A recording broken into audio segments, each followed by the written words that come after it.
Good morning, it's Mel. I was going to type up a tale from my therapy room and I realised I couldn't fit it in the space. So I thought I would tell you the tale from the therapy room in a video. So this is the story of Katie.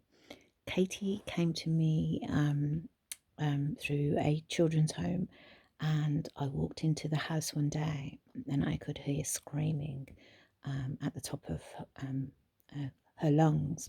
She was screaming, "Get your fucking shit out of the washing machine." And I could feel my heart rate going up at this screaming, and walked in and had to take a really deep breath and matching Katie's volume and her energy. I said, "Wow, you're really angry." And she said, "I so fucking am, Mel."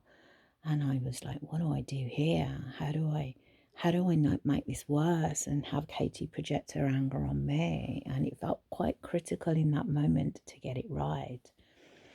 So I took another breath and I said to her, "How about we go get a Coke? Um, I think we could both use a walk and you can tell me what's been going on. Coke's on me." And so she came with me after a little pause where she was like, "I know what to do." She kind of decided she'd come with me. And so we walked up to the shop to get a can of Coke. And as we were walking, I just gave her a few minutes of quiet. And then I was able to ask her, "What happened? What's going on about there? Are you able to tell me?" And she told me she had a date and she wanted to use the washing machine, and Luke had put his stuff in the machine and she lost it with him. And I said to her, "Oh, and how do you feel about it now?" And she said, "He fucking deserved it." And I said, "Oh, okay." And I just paused for a little while. And I was like, how do I challenge this young kid without diminishing her, without shaming her?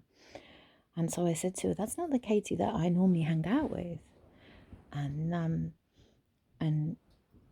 she just took a minute and she said, I was really mad. And I said, "Yeah, you were really scary." And she said, "I'm not scary, am I?" And I had to say to her, "Katie, when someone's screaming at their full lung capacity, my body is scared and I have to work really hard not to run and not to scream back at you. Stop fucking shouting." And I said, "So it scares my body. Anyone shouting, doesn't matter who it is, even though you're Katie. It's how bodies work. They don't register who's doing the shouting. It's just shouting and it's scary."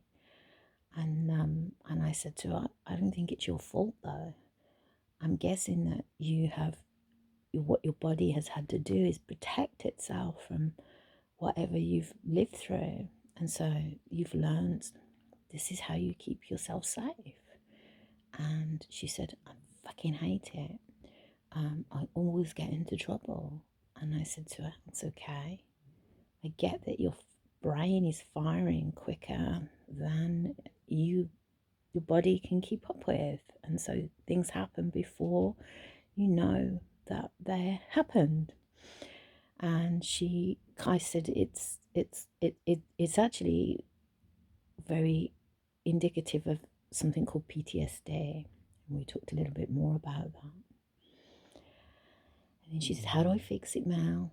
And I said to her, "It's ridiculously easy and impossibly hard at the same time." She said, "What do you mean?"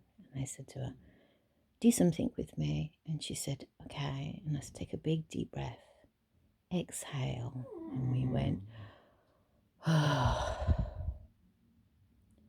And I said to her, "It's through the breath that we slow everything down, and that you will learn to be able to access that upstairs thinking brain. And this pause arises where you're able to respond rather than react from that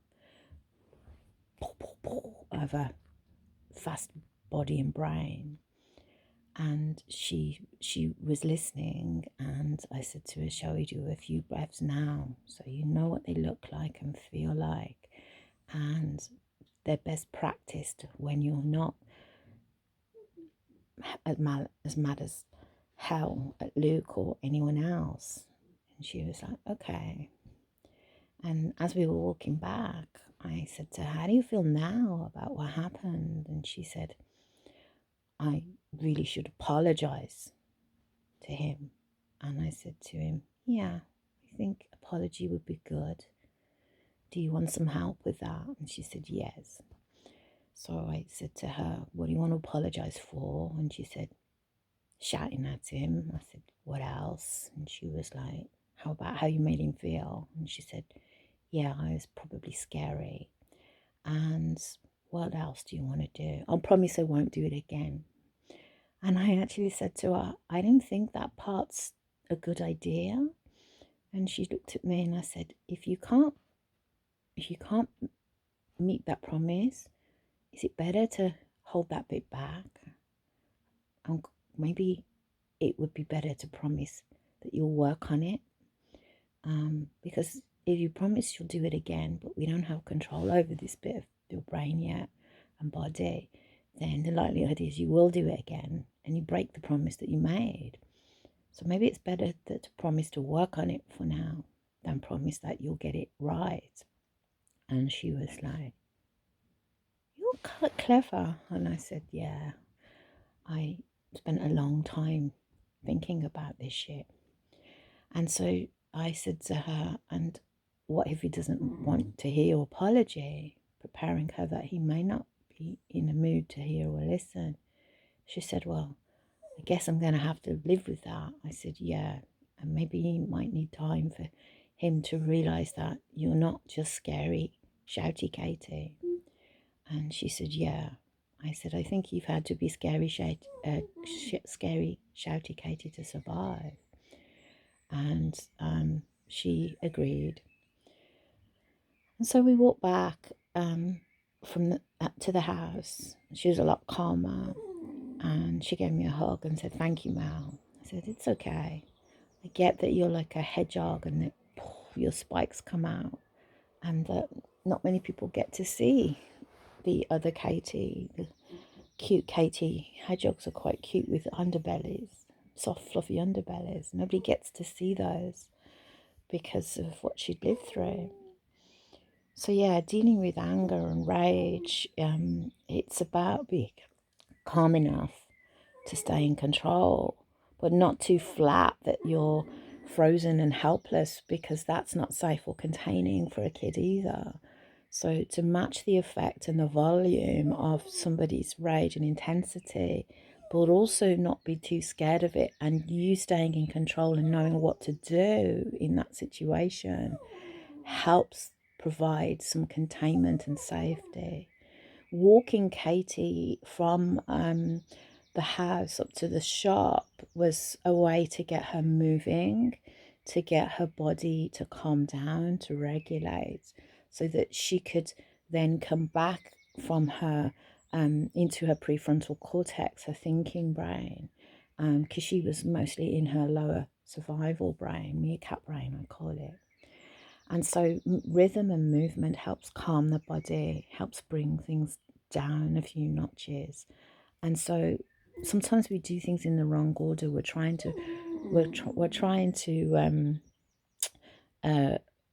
have a rational conversation with somebody who's just too elevated to have that conversation. So the order is really to engage rather than rage, to regulate, and to connect. And then the correction of what should we do next time, or how do we learn from this, and what do we got to work on, comes much, much later on.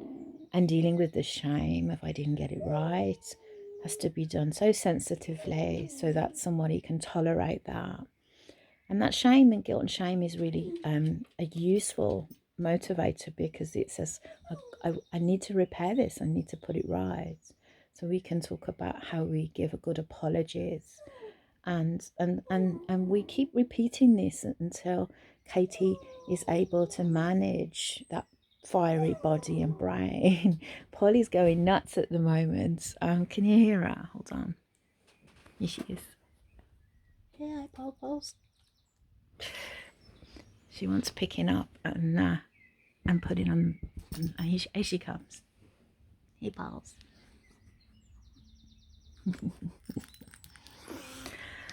So yeah, this is how we deal with anger and rage. We deal with it with calmness. We deal with it with staying in control. That you're the adult, and I know what to do when you don't feel safe, to help keep you safe. And so this process of not being frightened by the anger, not giving in to children to keep them calm, but holding the boundaries, but doing so in a way that helps them to stay from going up into those kind of scared places. What the body does in order to protect us is it either freezes, it goes into fight, flight, freeze, friend or fawn. And so yeah, when we've got children who blow up, learning the skills of how to deal with that are really important. Not all children blow up. Some freeze too. They absolutely freeze in terror, and so they shut down. And we may have to work with how we get those out of that frozen response when they've shut down. Hope this is useful.